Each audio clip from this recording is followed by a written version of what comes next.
Good morning, students. Today I am here to discuss chapter 4. The name of the chapter is Land of Dense Forest, Zaire. Okay, so we will revise this chapter.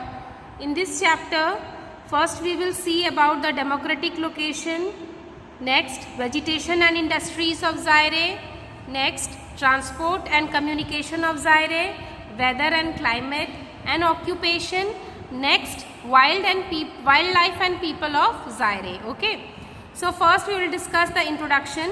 Equatorial region is the region along the equator.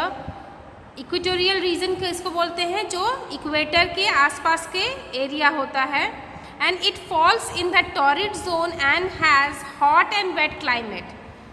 It falls in the torrid zone and has hot and wet climate. It is full of dense forest. ये dense forest के घने जंगल से घिरा है. The climate here is warmer and wetter than all other region of the world. Zaire is an excellent example of the hot and wet land. Through it is the poorest country of the world. और ये सबसे ज़्यादा poorest country है world का सबसे poorest country है जायरे. Democratic Republic of the Congo, जिसको DRC भी बोलते हैं. It lies in the equatorial region.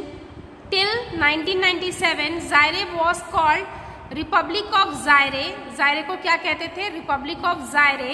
And it's capital is Kinshasa. It is the third largest country in Africa after Sudan and Algeria. Algeria और Sudan के बाद third largest country है ये. It is in the deep interior of African continent. It has a very narrow outlet into the Atlantic Ocean. ठीक है. Next क्या है? Land and location क्या है? The DRC, the Democratic Republic of Congo, formerly called Zaire, is the nation located in the Central Africa. कहाँ पे located है? Central Africa में. is with a short Atlantic coastline 37 kilometers. Its area is about, कितना area है? 23.5 lakh square kilometer. The Democratic Republic of Congo with its population of nearly 71 million is the 18th most populous nation in the world and the fourth most populous nation in Africa. The country enjoys access in the ocean through 40 kilometers. ये सब उसके land and location के बारे में है कि इसमें population कितनी है. पॉपुलेशन कितनी है? 71 मिलियंस है. और एरिया कितना है? 23.5 lakh square kilometre. Okay. And the Zaire river, the river Congo is called the highway of Central Africa. Zaire occupies the heart of Congo basin with its vast low-lying area surrounded by mountain on three sides. The source of the river Congo are in the highlands and mountains of the East African rift as well as Lake Tanganyika, Lake Meru. The country has four major lakes. जो मैंने underline किया है, आप उसको ध्यान से देखिएगा. These are the four major lakes: Albert, Edward, Kivu, Tanganyika. They are located along the eastern boundary of Zaire. Climate कैसा है वहाँ पे? It has a tropical climate. Climate कैसा है? Tropical throughout the year. And the temperature rises and by the noon dark and clouds are formed and by afternoon it usually rain. जैसे ही दोपहर होता है बादल पूरा छा जाता है और दोपहर होते होते अच्छी दोपहर होते होते क्या होता है? दोपहर का समय दोपहर होते होते नहीं, क्योंकि बादल है तो दोपहर होगा ही नहीं और बारिश हो जाती है. Annual rainfall is more than 200 centimeter, which makes it one of the wettest region in the world. ये सबसे ज़्यादा one of the wettest region है.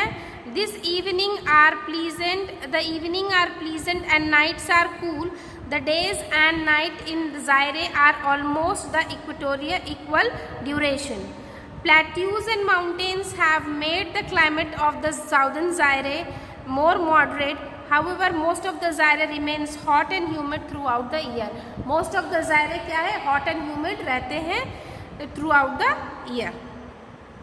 और क्लाइमेट कैसा होता है, मॉडरेट क्लाइमेट होता है, ठीक है. एंड वेजिटेशन क्या है यहाँ पे, in the hot and wet climate trees and plant grow very easily and quickly. Hot and wet climate है तो जो भी ट्रीज है, प्लांट्स हैं, तो वेरी क्विकली यहाँ पर ग्रो करते हैं. Sunlight, river, rain water helps the plant to grow faster. जो सनलाइट मिल रहा है, रिवर वाटर मिल रहा है, तो प्लांट को बढ़ने में अच्छी मदद करते हैं. In the central part of the Congo Basin, there are extensive equatorial forest. Central part of Congo Basin, there is extensive equatorial forest. The equator runs through northern Zaire. Equator कहाँ से run करता है, northern Zaire से. And the forest remain green almost the year. और जो forest है वहाँ पे वो ऑलमोस्ट द ईयर ग्रीन रहते हैं, इसीलिए इनको क्या कहते हैं, evergreen forest. Okay. Southern Zaire is covered by the world's second largest and thickest tropical rain forest because it is near the equator. The trees in this area grow very tall and form a canopy preventing sunlight from reaching the ground.